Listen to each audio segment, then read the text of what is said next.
All right, let's get back to the NBA. Talking Celtics Heat. Game 2 set for tonight. Miami took Game 1 thanks in large part to Jimmy Butler. 41-9 for Jimmy. Jimmy's getting hot. Not going to get any easier for Boston tonight. Marcus Smart's return still up in the air. He's hoping to play despite that foot injury. And then Al Horford's still likely out. He's in the health and safety protocol. But Broussard, there's a good chance this comes down to Jimmy Butler and Jason Tatum. Between the two, who's more likely to have a big Game 2? Well, look, Butler has been the more consistent player through the playoffs. The only game in which he wasn't very good or great was Game 1 against Philly. That's 11 playoff games. And even in that one, he wasn't horrible, and they won by double figures. So Butler will be good. It'll be tougher on him because Marcus Smart looks like he'll be back, and he won't be able to just pick on Peyton Pritchard. But I'm going to go with Jason Tatum because while a 2-0 deficit is obviously not an insurmountable hole to be in, as we've seen in the playoffs, you still don't want to have to dig yourselves out of that against a well-coached and solid, hard-nosed team. So I think that the Celtics view this as a game. Their backs are against the wall. And every time that's been the case in the postseason, Jason Tatum has stepped up. At the end of Game 1 against Brooklyn, when it looked like the Nets would steal home court advantage, right, he hits a game-winning layup. Game 2 against Milwaukee, when they were, in danger going down 2-0 at home, he goes out 29 points, 8 assists. And obviously Game 6, we all remember against Milwaukee when he drops 46, 16 in the fourth quarter. So, Nick, I think Tatum will come out and be great. And look, he was great in Game 1 in the first half. 21 points, 5 assists. He had one horrific quarter. And a lot of it, even though Miami played great defense, a lot of it was self-induced. He made some bad decisions. Marcus Smart, if he's back, will handle the ball a lot more than Tatum. Tatum won't have to handle it as much as a point guard as he did in Game 1. So I expect Tatum, Nick, to come out and play a great game, and Jimmy to play well for sure. The only thing you said there that I might take issue with is I don't know that I thought his third quarter, a lot of it was self-induced. I think Miami was forcing him into those turnovers, similar to what Boston did to Durant in round 1.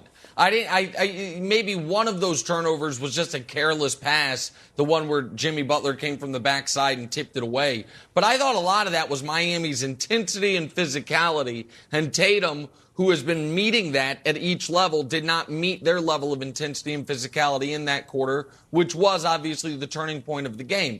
I have an interesting Jason Tatum stat for you, though. The Celtics have obviously played 12 playoff games this year.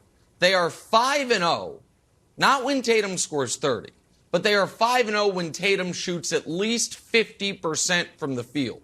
They're 3-4 when he doesn't. What has been the secret sauce for Boston is not necessarily Tatum, scoring a ton of points. That's obviously helpful, but Tatum being very efficient. When he's been efficient, they have not lost a single playoff game.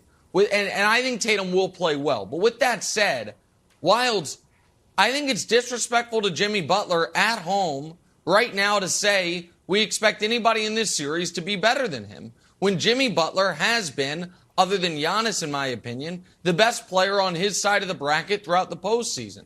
And we can show you their side-by-sides throughout the playoffs. As good as Tatum has been, Butler has been better. And that field goal percentage line, to me, is very noteworthy. That now, in fairness to Tatum, he takes a ton of threes, and Butler takes very few threes. So, of course, his field goal percentage is going to be lower in that regard. His effective true field goal percentage or true shooting percentage is closer, but Butler still has the nod.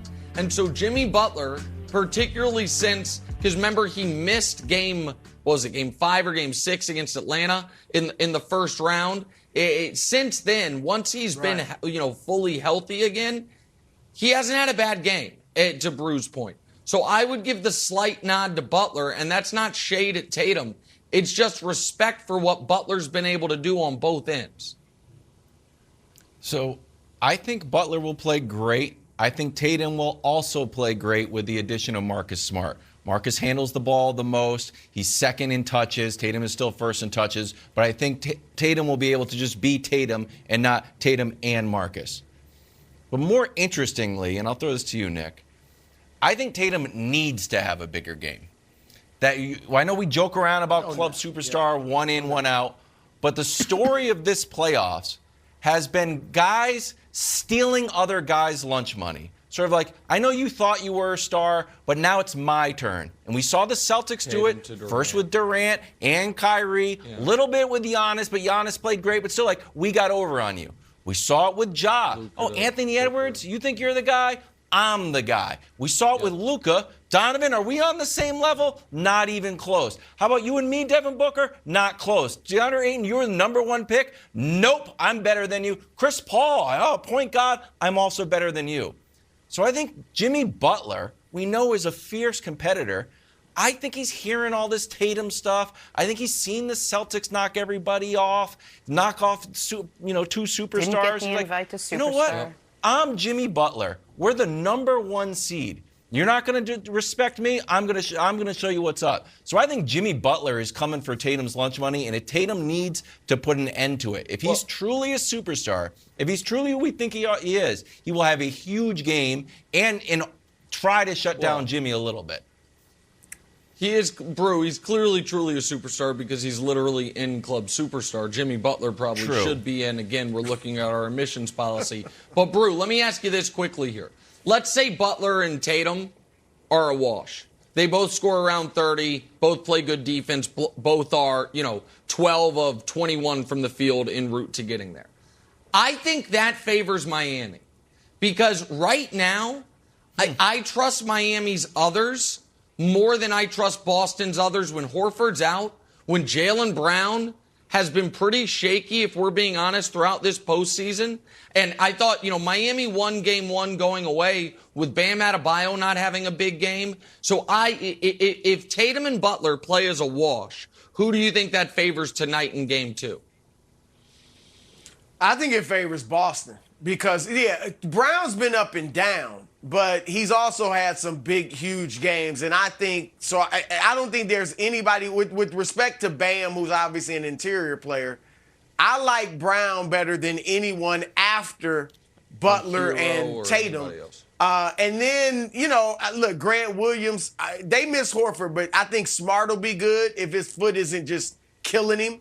And I think Grant Williams obviously is capable of stepping up. So Miami's got more depth, but I like Boston's others kind of at the top of the other list. You need that kind of confidence, don't you? You need it.